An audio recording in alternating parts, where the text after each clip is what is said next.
फिर भी पुलिस प्रशासन नहीं आया था। पुलिस प्रशासन को 8 बजे ही कॉल कर दिए थे। पुलिस प्रशासन क्या बोलता है, तुम सब ढूंढो हम आ रहे हैं, तुम सब ढूंढो हम आ रहे हैं। तब तक लाश को हम घर भी लेके चले आए, फिर भी पुलिस प्रशासन नहीं आया। एनएच पे जाम किए, एकदम बेसब्री से रोने लगा, बेसब्री से, इसको दर्द से रोने लगा, ये गले लगा के इसको चुप किए, वो दर्द से रोने लगा। अब सोच सकते हैं कि कलेजा में कितना गया होगा चोट तक। प्रशासन आया था, वो बोला कि इसका पोस्टमार्टम करवाएंगे। हम तो बोले ठीक है, आप जो बोलेगा हम कानूनी तौर पे चलेंगे, आप जो बोलेगा हम वही करेंगे। वो बोला कि आप उसको बोले कि आप एम्बुलेंस मंगा दीजिए। वो बोला हम एम्बुलेंस कहाँ से मंगाएंगे, क्या पुलिस अपराधी का ज्यादा दूर घर नहीं है, एक बार दिखा दीजिए उस साइड में कितना दूर है। यही उस साइड में अपराधी का घर है, जो हत्यारा है उनके, ये उनके पिताजी है। आपकी बेटी को कब पता चला बाबा कि आपको? 8 बजे साँझ में तब हमारे सहरसा गेले, हमरा बचबा रहे थे, ओते से रिपोर्ट अयलै हमरा। सुनने में आया है मृतिका की बॉडी जब मिली थी तो अर्धनग्न अवस्था में मिली थी, ये सच है? हाँ ये सच है, खुद मैं अपने आँख से देखा, मैं लाने गया, खुद देखा, अर्धनग्न अवस्था में मिली। अर्धनग्न अवस्था में था, खुद मैं अपने से ढका, फिर उठाए और लेके आए। नमस्कार, आप देख रहे हैं इंडियन वॉइस। इस वक्त मैं मौजूद हूँ सहरसा जिला के सिमरी बख्तियारपुर प्रखंड के, कौन सा गांव है? भटपुरा गांव में, वार्ड नंबर 4। ये जो मासूम 4 बच्चे दिख रहे हैं, ये अनाथ हो गए हैं। अनाथ क्यों हुए जानते हैं? ना ही इनकी माँ की कोई गलती थी, ना ही कोई कसूर। बिना कसूर बिना गलती के इनकी माँ को सजा मिली, सजाए मौत मिली। जानते हैं क्यों मिली सजाए मौत?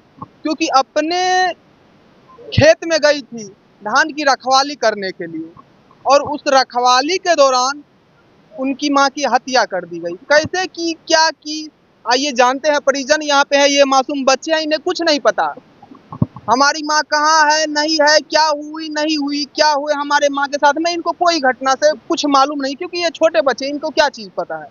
2, ढाई, 3 वर्ष के बच्चे हैं, इन्हें कुछ नहीं मालूम है। उनके घर के परिजन के लोग हैं यहाँ पे, इनसे बात करते हैं। ये उनके पिताजी हैं, अभी इनके नाना जी हैं ये।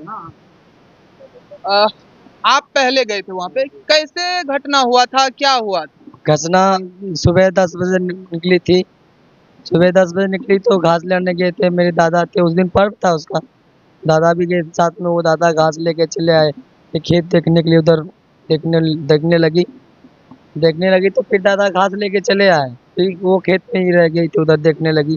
फिर जब शाम हुआ ना, मेरी ये छोटी सिस्टर सोनम, ये बोली भैया मम्मी नहीं मिल रही है, मम्मी आज रात शाम हो गया अभी तक मम्मी नहीं आई है, बोली मम्मी नहीं आई। तो फिर इसको कॉल किए तो मोबाइल मोबाइल ऑफ बता रहा था, मोबाइल ऑफ बताया तो फिर वो लोग देखते बाद में होगी, कुछ खेत उत देखने लगी, अंधेरा हो गया। फिर गए तो उधर रोड खेत तरफ गए तो फिर आवाज़ लगाए तो कुछ नहीं बोली, वो आती उधर तब ना बोलती, उधर रोड पे से चिल्ला रहे थे। फिर हमको एक और मिला था वहाँ पे ग्रामीण, अखिलेश कुमार मिला था, वो बोला कि भैया चलिए ना उधर, हमको उधर हम बात उतरने गए तो उधर चलिए ना मेरे साथ, उधर मेरे साथ कोई नहीं है। तो फिर इसको वहीं उतार दिए थे उसके घर के सामने, बोले तुम यहीं रहो, हम और ये जाते हैं अखिलेश। वो हमको खेत तक ले गया, वो बोलता था कि इधर खेत घास काटने तो आदमी जाएगा तो उधर देखेगा ना आदमी, इधर घास लेने आता है, बोले ये खेत से घास काट के ले जाए छो। फिर उधर गए तो उधर आए, वो खेत तक घुसे, खेत तक घुसने के बाद मतलब फिर वहाँ से छानबीन, फिर आवाज़ लगाए, खेत में तो जिंदा रहती तो वो आवाज़ लगाती, फिर आवाज़ लगाई तो कुछ नहीं। फिर यहाँ से ग्रामीण इकट्ठा हो गया, ग्रामीण को पता चल गया कि नहीं मिल रहा, फिर ग्रामीण इकट्ठा पहुँच गया, सारे ग्रामीण ढूंढना स्टार्ट कर दिया। जब ढूंढना स्टार्ट किया तो एक एक पाई ढूंढना से बहुत टाइम लग गया था, ढूंढने में टाइम लगा। ढूंढने के बाद तो फिर घास का ग्रामीण को मिला घास, वो धान का कटा हुआ जो चोरों ने काटे। धान का कटा हुआ छिप मिला, तो इससे एडजस्ट पता चल गया कि वो यही होगी शायद। पूरा सारा इकट्ठा हो गए, तब पूरा मनिजरा, बड़े बड़े मनिजरा है वहाँ पे। फिर एक साइड से बोले कि सब एक साइड से ढूंढना स्टार्ट कर दो, पाई बना के ढूंढना स्टार्ट कर दो, लगता है यही है। जब धान मिल गया तो आजी भाई की वहाँ मिलेगा ही मिलेगा, पूरा इकट्ठा स्टार्ट करना स्टार्ट कर दे, पूरा साइड से एक लाइन से ढूंढना स्टार्ट कर दी। ढूंढना स्टार्ट करे तो वो साड़ी पहन के गई थी, साड़ी पे नजर पड़ गया, अचानक साड़ी पर अचानक नजर पड़ गया तो बोला ये साड़ी है। हम साड़ी देखे हम पूरा एकदम रोना स्टार्ट कर दिए। इनके माँ जो थी इनकी, उनका साड़ी अलग थे, मतलब बॉडी से अलग थी साड़ी। साड़ी जब मिला तो फिर वही साड़ी मिला तो घसीट के ले गया। घसीट घसीट के ले जाएगा तो निशान तो बन ही जाएगा ना। उसी रास्ते से गए, उसी रास्ते से चलने के बाद थोड़े देर आगे पहुंचे तो लाश का थोड़ा पैर दिखाई दिया। पैर दिखाई दिया तो पैर ऐसे लकवा से ढक दिया था उसको, फाड़ के मुंडी ढक के, मनीजरा बड़ा बड़ा पैर है उसमें ढक मुंडी घुसा के ढक दिया था ऊपर से, लकवा जलकुंडी उसको ढक दिया था ऊपर से। तब उसको देखे तो खुद उसको हाथ से ऐसे पकड़े नीचे स्टार्ट कर दिए। ग्रामीण को चिल्लाने लगे, उठाइए उसको, उठा के लेके चलिए। तब साड़ी वहाँ से साड़ी लिए, साड़ी निकाल के ऊपर से ढक दिए उसको। ढक के जितना हमको उठ सका तो उठाए उसको, उठ के फिर ग्रामीण भी पकड़ा तो फिर रोड पे लेकर आए। रोड पे लेकर आए उसको, फिर रोड पे रखे। साड़ी फिर अच्छा से लेडीज थी, अच्छा से साड़ी पहना दी। फिर उसको बाइक पे लेके चलाया, बाइक वहाँ लगा हुआ था, बाइक से फिर बाइक पे बैठाए उसको, लेके घर तब चले आए।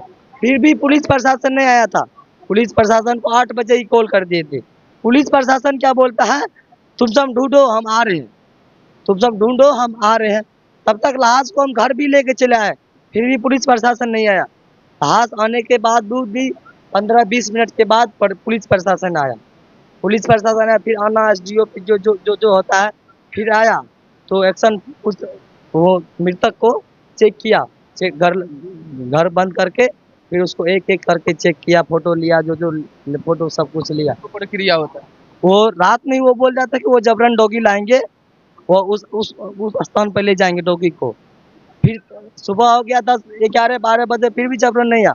पुलिस प्रशासन था, उसको बोले कि आप तो रात में बोले थे मैं जबरन लाऊंगा, डॉगी मंगवाऊंगा यहाँ पे।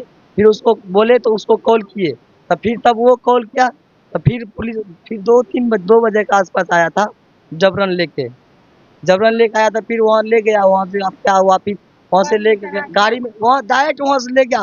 फिर डायरेक्ट यहाँ से रोका भी, वहाँ से डॉगी से जबरन को ले गया।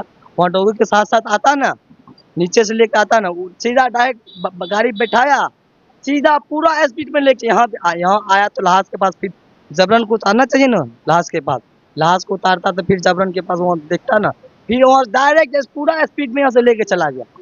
आप मृतिका के कौन है? उसका भतीजा है हम। क्या उसका हाँ, वो मेरी चाची थी, छोटी वाली चाची थी।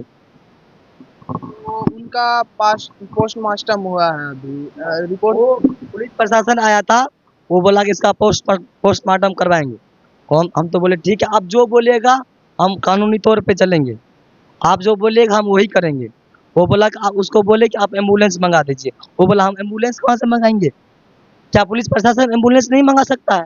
डेड बॉडी को पोस्टमार्टम के लिए ले जा रहे थे तो एम्बुलेंस में नहीं ले गए? नहीं, फिर क्या चीज? तो बोले एम्बुलेंस मंगा दीजिए। वो बोल रहा है कि हम एम्बुलेंस कहाँ से मंगवाएंगे, तो फिर बोले एम्बुलेंस नहीं मंगा, फिर अपना खुद उसको टोटो ढूंढे तो फिर टोटो को लाए, टोटो पे लेके गए थे मृतक को। टोटो पे लेके वो बोला कि उसको पूछे आज रात में उसका पोस्टमार्टम कीजिएगा। वो बोला हाँ आज रात में पोस्टमार्टम करेंगे। कब क्या वो हम उसको बोले भी सुबह में पोस्टमार्टम नहीं कर सकते हैं। वो बोला नहीं, अभी वैसे अति मृतक ताजा है, अभी जो पोस्टमार्टम इसका करेंगे तो कुछ सबूत पकड़ा जाएगा। ठीक है, हम बोले कि आप जो बोलिएगा हम करने के लिए तैयार है। और ठीक है, हम गाड़ी मंगवा दे, तब गाड़ी मंगवा दिए, उस पर ले बैठा दिए उसको। फिर जो मेरे परिवार का आदमी था उसके साथ से चला गया। उसके बाद चलन जाने के बाद वहाँ पेशेंट गेट के बाहर में ही रात भर पड़ा था, उसका पोस्टमार्टम रात में नहीं हुआ। पेशेंट को ले गया तो भाई उसका सुरक्षा करेगा कि नहीं करेगा, वहाँ उसका रूम रखेगा अच्छा से। अब बोला कि अभी पेशेंट नहीं होगा पोस्टमार्टम, उसका व्यवस्था करेगा भाई, व्यवस्था कर, उसकी व्यवस्था रहना चाहिए कि नहीं रहना चाहिए। वो रात भर मच्छर में रहा, कोई पुलिस प्रशासन उसको नहीं बोला कि इसको वहाँ से लेकर चले जाते हैं। रात भर मेरा छोटा भाई रवीश कुमार गया था साथ में, छोटा भाई रवीश कुमार गया था वहाँ पे, पूरा रात गेट के बाहर में खड़े पर टेम्पू पे ही खड़े थे। फिर सुबह उसको ले गया पोस्टमार्टम के लिए। अब सोचिए बिहार का कानून व्यवस्था कितना अच्छा है या कितना खराब है, इससे अनुमान लगा सकते हैं आप। इस पे आप सब कुछ बोल सकते हैं कि नहीं बोल सकते हैं? बिल्कुल। पुलिस पर यहाँ स्वच्छ है, कुछ कर्मी को दिक्कत है कि नहीं वहाँ पे, इसके लिए सुधार होना चाहिए कि नहीं चाहिए? बिहार में कितना अर्थव्यवस्था चल रहा है, ये चारों बच्चे हैं, इनके परिजन में ये लोग हैं। आप देख सकते हैं किस तरीका से, और अपराधी का ज़्यादा दूर घर नहीं है। एक बार दिखा दीजिए उस साइड में कितना दूर है। यही उस साइड में अपराधी का घर है, जो हत्यारा है उनके। ये उनके पिताजी हैं। आपकी बेटी को कब पता चला बाबा कि आपको 8 बजे साँझ में तब हमारे सहरसा गेले, हमरा बचबा रहे छै, ओतय से रिपोर्ट अयलै हमरा। तऽ आब रिपोर्ट अयलै तऽ आब हमरा जे गोड़ धोलियै कल पर, हम खोलिए कहि देतै तऽ हमर बचबा बड़का कहलकै कि जे हे हो काला नहीं भेटै छौ। कहलिए हे रे आ सहल रहे, कतहु गेल हेतै, मटि गेल हेतै। तऽ माय रहे, कहलिए माय के बोला। माय रहे सक्शन में, तऽ ओतय हमर बड़कियो पुतहु रहे आ ओहो रहे। बोला के नानलकै आ ये ले कहलकै गाड़ी पर चढ़ चढ़ आ चल, काला नहीं भेटै छै। तब अयलै गाड़ी पर। तब पीछा काल में जे हमर समाज जितना दियाद रहे सब अयलै, हमर हेर अयलै जे कतऽ की भए गेलै नहीं भेलै। आ बुझलिए।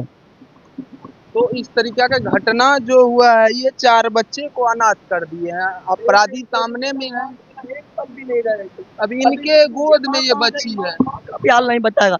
माँ के बिना एक पल भी नहीं रहती थी। आ, माँ के बिना एक पल नहीं रहती इसको थी। पता है मम्मी कहाँ पे है बाबू? कुछ पता है? बताओ कहाँ है मम्मी? कहाँ है? कुछ नहीं बोल सकते। क्या है, छोटी बच्ची है, मासूम है, इसको कुछ पता ही नहीं है।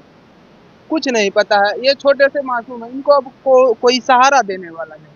कौन है इनके सहारा देने वाला? माँ है नहीं, तो अब इनको सहारा कौन देंगे? देखिए तो कनिए कनिए इनके पिताजी गांव में नहीं थे, माँ अकेली इनका भरण पोषण करती थी, पिताजी बाहर मजदूरी करते। हाँ।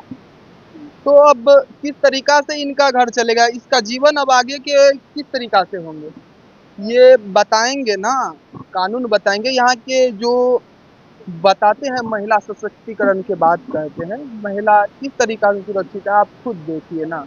आकर के एक बार देखिए, इनके घर पे आइए, देखिए क्या हाल है। ये चारों बच्चे गोदी में हैं, अब इनका कौन भरण पोषण करेगा? में था, इसको बोले इसको लाने गए, ये बोला भैया कहाँ ले गए छो। इसको इसको हॉस्टल में नहीं बोले, क्या काहे ले गए छो, कुछ नहीं पता। इसको हॉस्टल में बोलते थे ये रोने लगता, इसको दिलासा दे के घर लेके आए इसको। अब बिहार के लोग आप ही बताइए, ये जो इस तरीके से घटना होते हैं, अपराधी बेखौफ घटना करते हैं, क्या कहना चाहेंगे इस तरीके से? अब ये चारों मासूम बच्चे, कुछ नहीं पता है, नहीं जानता है, नहीं बूझता है, इसको क्या पता है माँ कहाँ पे? एनएच पे जाम किए, एकदम बेसब्री से रोने लगा, बेसब्री से। इसको दर्द से रोने लगा, ये गले लगा के इसको चुप की, वो दर्द से रोने लगा। आप सोच सकते हैं कलेजा में कितना गया होगा, चोट लगा होगा। पूरा आज दिन भर एक बार नहीं रोया था। एनएच जाम किए, रोड पे पापा के गले पकड़ के रो रहा था ये। अब आगे कुछ विश्वास है कानून व्यवस्था पे, न्याय मिल जाएगी इन चारों माँ, इनके जो माँ अभी नहीं है इस दुनिया में, उनको न्याय मिल जाएगी, जस्टिस उनको। अब कानून व्यवस्था से रिक्वेस्ट है कि इसका न्याय किया जाए, उस मुजरिम को पकड़ के सीधा फांसी की सजा दिया जाए। फांसी की सजा छोड़ के कुछ नहीं, सीधा डायरेक्ट फांसी। अपने 3 आरोपी का नाम दिए। हाँ, तीनों आरोपी अभी मुजरिम पकड़ा गया। आरोपी का नाम? एक का धारो नाम है, धर्मेंद्र। एक राजू कुमार नाम है, उसको रविंद्र बोलता है गांव में उर्फ। और एक कीर्ति साहब। हाँ ये तीनों? हाँ, वो अभी तीनों अरेस्ट हो गया है। सुनने में आया है मृतिका की बॉडी जब मिली थी तो अर्धनग्न अवस्था में मिली थी, ये सच है? हाँ ये सच है, खुद मैं अपने आँख से देखा, मैं लाने गया, खुद देखा। अर्धनग्न अवस्था में मिली? अर्धनग्न अवस्था में था, खुद मैं अपने से ढका, फिर उठाए और लेके आए। मतलब अपराधी ने हत्या भी किए, उसके बाद उनके बॉडी को जैसे तैसे किसी तरीका से छिपाने की कोशिश की अर्धनग्न अवस्था में। अब बिहार के लोग जो देख रहे हैं, जो कानून व्यवस्था में बैठे हुए अधिकारी हैं, वो सोचे इन मासूम बच्चे को किस तरीका से न्याय मिले, इन परिवार के बारे में एक बार झांके और इन्हें न्याय दिलाने की कोशिश करें। बाकी आप देख रहे थे इंडियन वॉइस, मैं हूँ बाबुल, धन्यवाद।